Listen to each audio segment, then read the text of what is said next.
Haleluya, puji Tuhan, salam sejahtera Bapak, Ibu, Saudara-saudari, keluarga GPD LSAD Magelang. Tuhan Yesus memberkati. Terus alami pembaharuan di dalam Tuhan setiap hari. Mari renungkan firman Tuhan menggunakan 365 hari yang mengubahkan.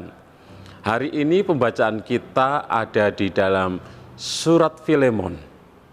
Surat Filemon hanya satu pasal, dan saya akan membacakan dari surat Filemon ayat yang ke-17 sampai 19. Filemon 1 ayat 17 sampai 19, demikian bunyi firman Tuhan. Kalau engkau menganggap aku temanmu seiman, terimalah dia seperti aku sendiri.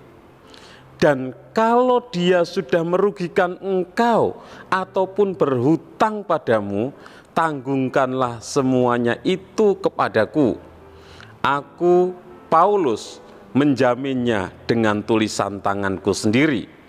Aku akan membayarnya, agar jangan kukatakan, tanggungkanlah semuanya itu kepadamu, karena engkau berhutang padaku, yaitu dirimu sendiri. Puji Tuhan, Bapak, Ibu, Saudara yang kasih Tuhan, renungan firman Tuhan, saya beri tema kesempatan. Kesempatan. Kalau kita mengobservasi, surat Filemon ini ditulis oleh Rasul Paulus dan ditujukan untuk seorang pribadi yang bernama Filemon. Filemon memiliki arti penuh kasih, itu arti nama Filemon. Dan Filemon adalah seorang yang kaya, seorang yang terpandang, yang tinggal di kota Kolose. Filemon memiliki beberapa hamba atau budak, salah satunya yang bernama Onesimus. Rumah Filemon menjadi tempat berkumpulnya orang-orang Kristen, di mana orang-orang percaya, orang-orang yang beriman kepada Kristus, mereka sering berkumpul di rumah Filemon untuk bersekutu bersama-sama. Dan nasihat apa yang diberikan, yang dituliskan di dalam ayat yang sudah saya bacakan, Filemon 1 ayat 17 sampai 19.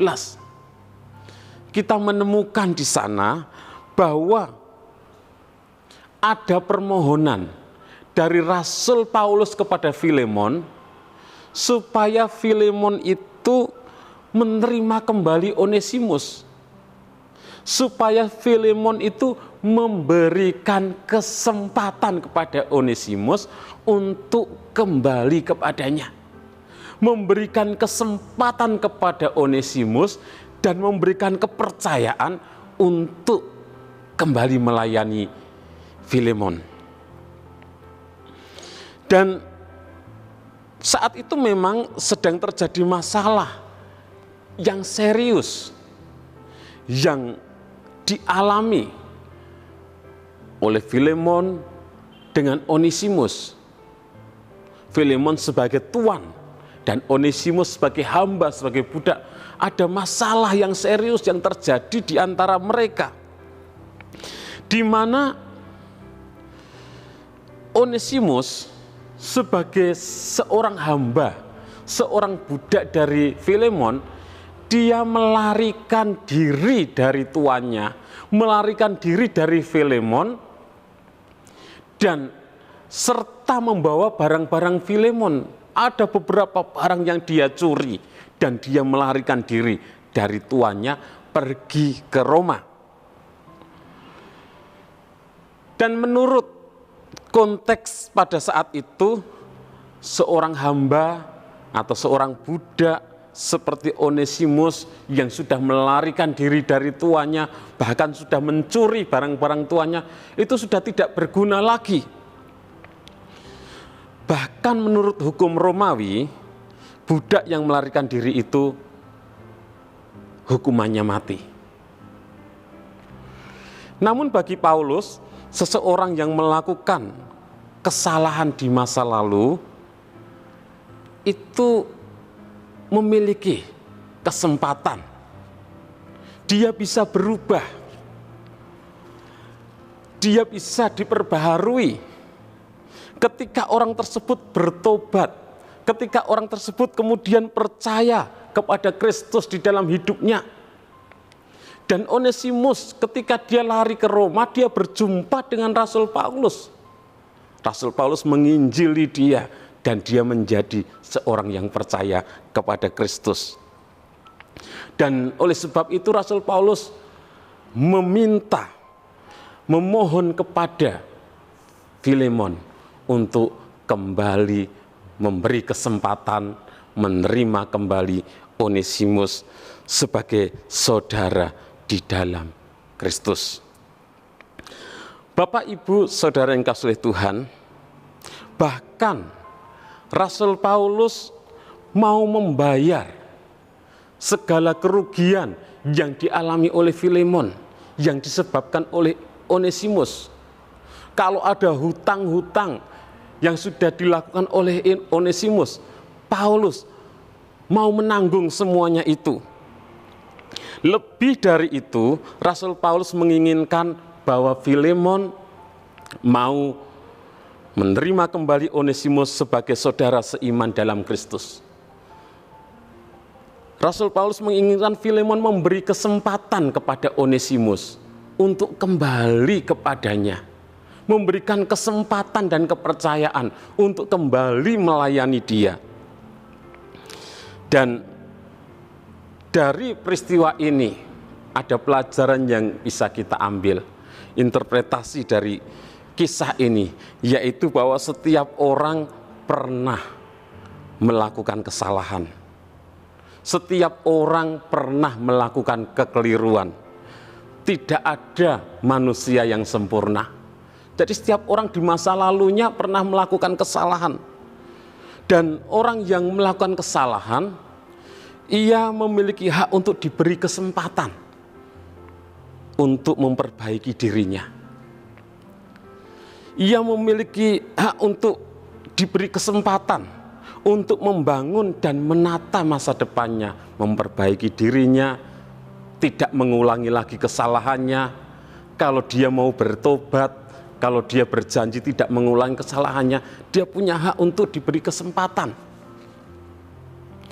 Dan aplikasi di dalam kehidupan kita, Bapak, Ibu, Saudara, sebagai orang-orang yang percaya kepada Tuhan Yesus, sebagai orang-orang yang hidup di dalam kasih, kalau ada seseorang yang melakukan kesalahan, mungkin bagi Bapak Ibu yang punya usaha, punya karyawan, ya karyawan Bapak Ibu mungkin pernah melakukan hal yang salah. Atau bagi Bapak Ibu yang kerja di kantor, kerja di perusahaan, mungkin ada bawahan yang melakukan kesalahan. Atau mungkin juga saudara kita, bahkan anak kita, keluarga kita, teman kita melakukan kesalahan kepada kita. Kalau mereka mau bertobat, kalau mereka mau berjanji tidak mengulangi kesalahannya lagi, kita harus memberikan kesempatan kepada mereka untuk memperbaiki diri. Kita harus mengampuni, kita harus menerima kembali dan memberikan kepercayaan kembali. Kalau mereka mau bertobat dan mereka tidak mengulangi lagi kesalahannya, tentunya itu yang menjadi syarat untuk kita dapat menerima kembali kalau mereka mau bertobat. Dan kadangkala kita melihat perbuatan orang berdasarkan masa lalunya. Lalu kita mulai mengungkit-ungkit satu persatu masa lalunya, kesalahan-kesalahannya, dan lain sebagainya. Akibatnya kita tidak bisa menerima keberadaan orang tersebut. Karena kita masih terus melihat masa lalunya. Kita tidak pernah melupakan kita tidak pernah mengampuni kesalahannya, sehingga kita tidak bisa menerima keberadaan orang tersebut, apalagi memberikan kesempatan untuk berubah. Bapak Ibu Saudara yang kasih oleh Tuhan, keteladanan yang diperlihatkan Rasul Paulus menjadi pembelajaran bagi kita, yaitu sebagai orang-orang percaya, orang-orang yang memiliki kasih, orang-orang yang hidup di dalam kasih, agar kita melihat segala sesuatu dari kacamata Tuhan, agar kita melihat segala sesuatu dari sudut pandang Kristus, karena kita adalah orang berdosa. Kita semua orang berdosa, firman Tuhan katakan, tidak ada yang benar seorang pun tidak. Tetapi dalam Kristus setiap orang mendapat kesempatan untuk diampuni. Dan di dalam Kristus setiap orang mendapatkan kesempatan untuk diubah menjadi manusia yang baru. Di dalam Kristus kita direnew, diperbaharui. Kalau Tuhan memberi kesempatan kepada kita, Tuhan merubah kita, Tuhan memperbaharui kita. Mari kita pun juga hidup di dalam kasih, memberi kesempatan kepada orang-orang yang melakukan kesalahan. Ketika mereka mau bertobat, ketika mereka berjanji tidak mengulangi kesalahannya, kita beri kesempatan untuk mereka memperbaiki diri, untuk mereka bisa kembali melakukan hal-hal seperti yang dahulu. Puji Tuhan, Bapak Ibu Saudara yang kasih oleh Tuhan, kita semua punya kesalahan, tetapi kita bersyukur kita punya Tuhan yang memberi kesempatan kepada kita, yang sudah mengampuni kita dan memperbaharui kita. Kita pun juga harus memberi kesempatan kepada orang-orang yang melakukan kesalahan, yang mau bertobat, yang mau memperbaiki diri, yang berjanji tidak mengulangi lagi. Kita beri kesempatan kepada mereka. Tuhan Yesus memberkati. Terima kasih kepada Bapak Ibu Saudara yang sudah dengan setia mengikuti Renungan 79, kiranya menjadi berkat bagi kita semuanya. Bagi Bapak Ibu Saudara yang ingin didoakan dengan pokok doa tertentu atau ingin menyampaikan kesaksian, dapat menyalurkan melalui chat WhatsApp di nomor 0813 2742 0088. Mari kita berdoa. Kami bersyukur Tuhan, karena Engkau Allah yang mengasihi kami manusia yang berdosa, tetapi Engkau mengampuni kami, Engkau memberikan kami kesempatan, Engkau memperbaharui kami, dan Engkau pun mau kami hidup mengasihi, kami hidup mengampuni, kami juga memberikan kesempatan kepada orang lain yang melakukan kesalahan, dan mereka mau merubah hidup mereka. Tuhan memberkati seluruh umat-umat-Mu dimanapun mereka berada. Semua raja di bumi akan bersyukur kepadamu ya Tuhan, sebab mereka mendengar janji dari mulut-Mu. Mereka akan menyanyi tentang jalan-jalan Tuhan, sebab besar kemuliaan Tuhan. Di dalam nama Tuhan Yesus kami berdoa bersyukur. Haleluya. Amin.